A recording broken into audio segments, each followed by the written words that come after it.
안녕하세요.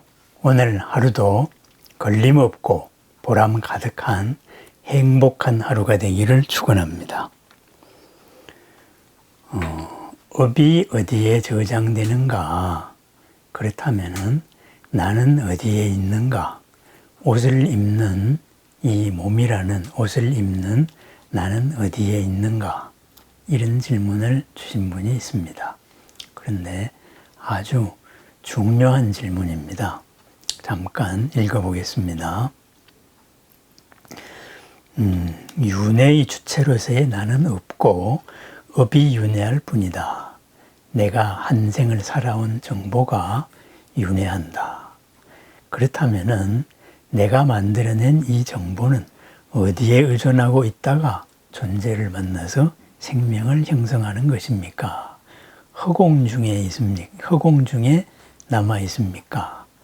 장식, 아래식이라는 것은 어디에 의존하고 있는 것인가요? 우리의 성품이 아래야식, 장식인가요? 그리고 이 업이라는 정보는 개별적인 정보의식은 없고 오직 중립적으로 그냥 정보인가요?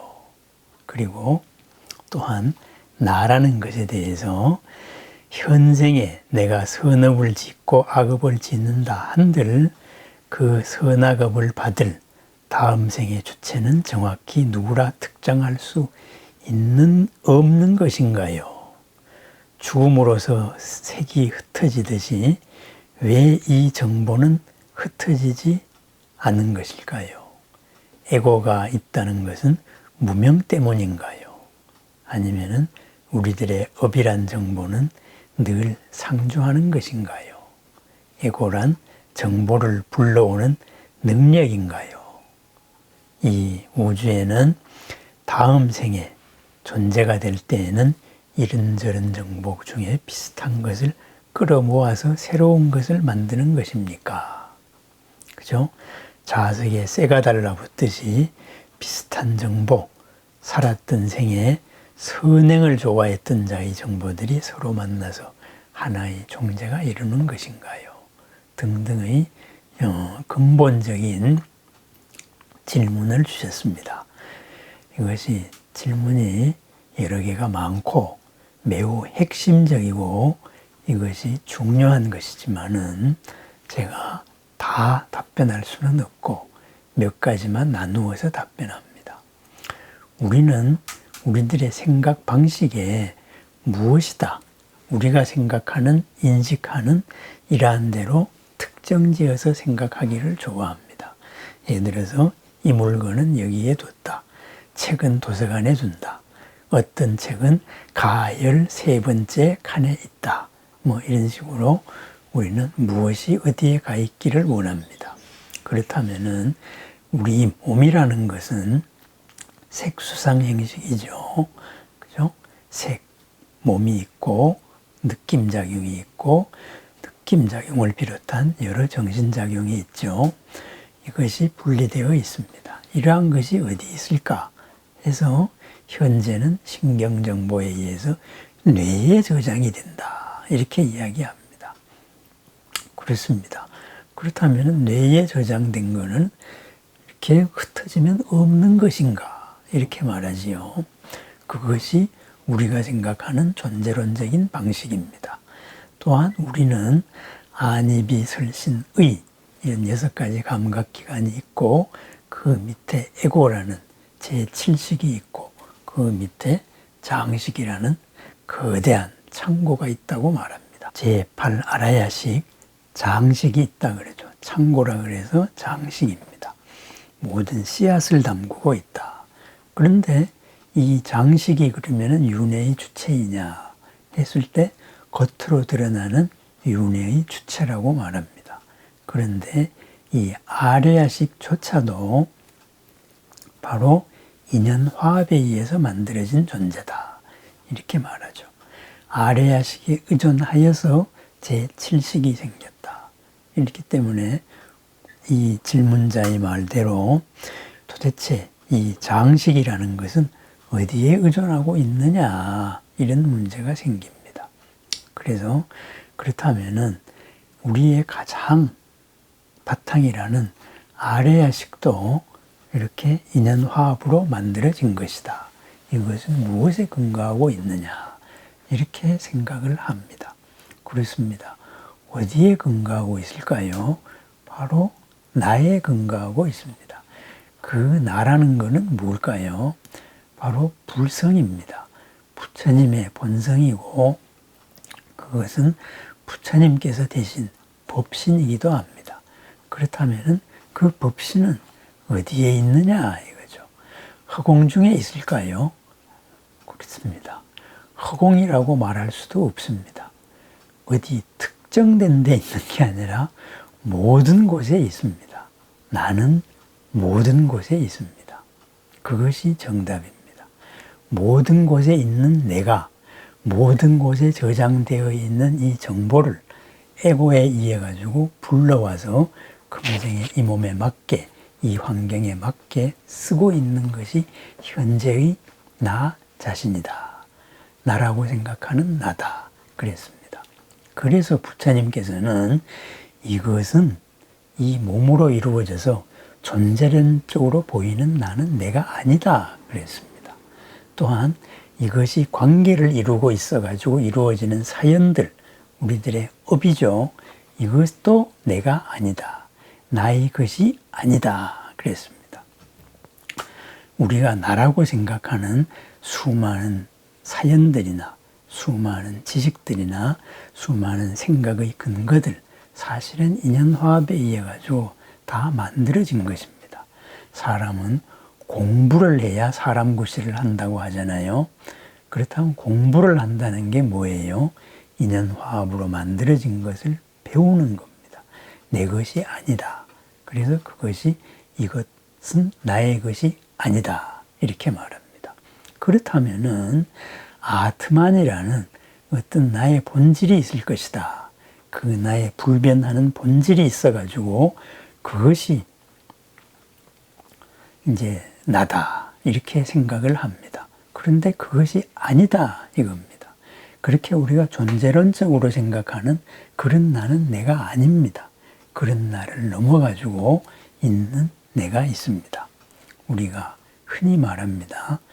어떤 일에 당신과 나만 안다 했을 때 바로 하늘이 알고 땅이 알지 않느냐. 당신이 알고 내가 안다.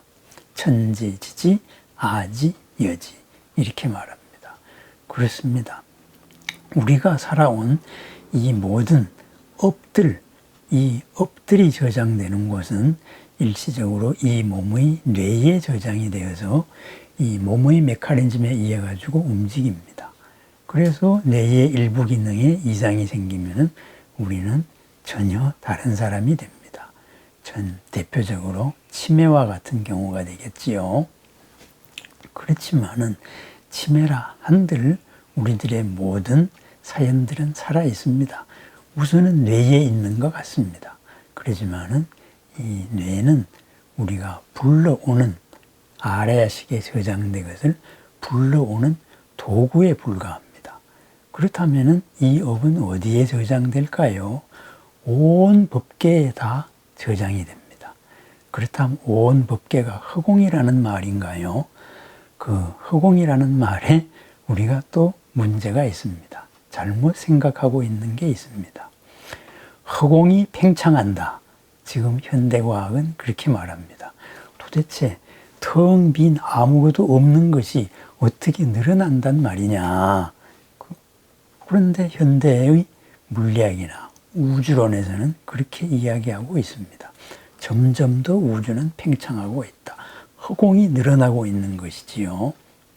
그렇다면은 우리가 생각하는 허공, 그것도 뭔가로 특정되어서 생각하지만은 그 허공을 안고 있는 다차원, 여러 차원을 생각할 수 있습니다. 그것은 이 허공의 언어로서 대답할 수는 없는 것입니다. 그렇습니다. 그것을 부처님께서는 열반이라고 하셨어요. 그죠? 이 열반의 세계에서는 욕계도, 색계도, 무색계도 없고 지수화풍 이런 물질로 이루어진 것도 아니다. 영원한 평화로서의 그런 열반이 있다 그랬습니다. 그것을 아트만이다, 무엇이다 이런 식으로 표현하는 것은 언어의 한계 속으로 우리들의 상식적인 허공이 텅 빈 것일 것이다 이렇게 생각하는 것과 또 같습니다. 그래서 부처님은 열반을 그렇게 원인으로서 표현을 했죠. 그 원인은 어디에 있을까요? 지금 이 자리에 있습니다. 그죠? 지금 이 자리에서 여러 인연에 의해 가지고 이 모든 것이 만들어지는 것입니다. 그렇다면은 그런 모든 것, 그 전체 온 우주에 퍼져 있는 정보, 온 법계에 저장되고 있는 정보, 이것을 쓰는 존재가 나입니다. 그 나를 무엇이라고 표현할까요? 이 몸의 나라고 표현할까요? 아니면 어떤 알갱이 같은 게 있다고 표현을 할까요? 아니면 이런 관계 속에 있는 거라고 표현할까요? 관계 속에 있으면서 모든 곳에 있으면서 특정된 무엇으로 정해질 수 없는 것. 그것이 바로 열반입니다. 열반. 요새 가상화폐 이야기가 있지요. 우리는 돈을 약속에 의해 가지고 씁니다. 정부에서 중앙은행에서 이것은 어떤 가치를 지닌 돈입니다 하고 종이짝에 인쇄를 합니다. 그 순간에 우리 국가 안에서 약속에 의해 가지고 이것은 어떤 종이짝이 어떤 가치를 지닌 돈으로 바뀝니다. 그것은 중앙 정부의 권위와 국가라는 약속에 의존하고 있어서 돈이 생깁니다. 그런데 가상화폐는 뭘까요? 중앙 정부가 아닌 이것이 돈이 맞아요. 이것이 어떤 가치를 가진 게 맞다. 이것을 모든 곳에 여러 곳에 저장을 합니다. 여러 곳에 저장을 하다가 보니까 이것이 돈의 가치를 지닌 게 맞나 하면은 모든 곳에 확인을 해보니까 맞다. 이것이 가상화폐의 기본 원리죠. 그렇습니다. 한 곳을 바꾸어 가지고서 조작할 수가 없는 것이죠. 만약에 지금 중앙은행의 돈이라면 중앙은행에서 바꾸면 끝나는 거예요. 이제부터 이 돈은 가치가 없습니다. 화폐 개혁을 해서 지금까지의 만 원이 1원입니다. 해버리면 1원이 돼버리는 거지만은 여러 곳에 저장된 것은 바꿀 수가 없습니다. 여러 곳을 동시에 다 바꿔야 되기 때문에 그렇습니다. 그와 마찬가지로 우리들이 살아온 모든 업들, 우리들의 아래야식이라는 것, 그러한 바탕 위에서 어떤 인연으로 만들어져 있습니다. 그 인연이 그 아래야식이 윤회의 주체가 되지만은 그것 자체가 어떤 아트만으로서 영원 불변한 것은 아니다 하는 것입니다. 그것이 바로 우리 부처님께서 말씀하신 그런 열반입니다. 그러한 열반의 상태에 도달하면은 삼계라는 지금 이러한 우주, 정신세계의 우주, 선정세계의 우주 이런 곳에 언제나 자유롭고 자재롭게 들 수 있을 뿐 그 속에 갇혀지는 삶, 사라지지 않는다 이거죠. 그래서 윤회를 벗어납니다. 강제적으로 사라지지 않기 때문에 고통을 벗어납니다. 그것을 우리 대승불교에서는 법신이라고 표현을 했습니다. 전통적으로는 열반이라고 표현을 했습니다.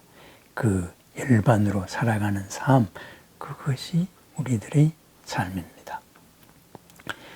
복잡하게 말씀을 드렸지만은 간단하게 요약을 하면 이렇습니다. 나는 지금 이 자리에만 있는 존재가 내가 아닙니다. 나는 모든 곳에 다 있습니다. 온 우주에 저장된 정보를 이 몸의 형식으로 쓰는 것이 나입니다. 그것이 나고 지금 내가 이것이 나라고 생각하는 것, 그런 나는 내가 아니다. 그렇게 주장하는 나는 있는 것이 아니다. 그것이 부처님께서 밝히신 무아와 열반에 대한 이치입니다. 우리는 모든 곳에 있는 존재입니다. 모든 곳에 있는 존재들이 함께 모여서 어우러지고 있는 사회, 이것이 우리들입니다. 그래서 우리는 천상천하 유아 독존입니다. 천상천하 유아 독존의 삶, 고 없는 삶, 행복한 삶입니다. 오늘 하루도 지금 내가 생각하는 나를 넘은 더 큰 나로서, 더 새로운 나로서, 더 보람된 나로서 살아가는 걸림없고 보람 가득한 행복한 날이 되기를 축원합니다. 감사합니다.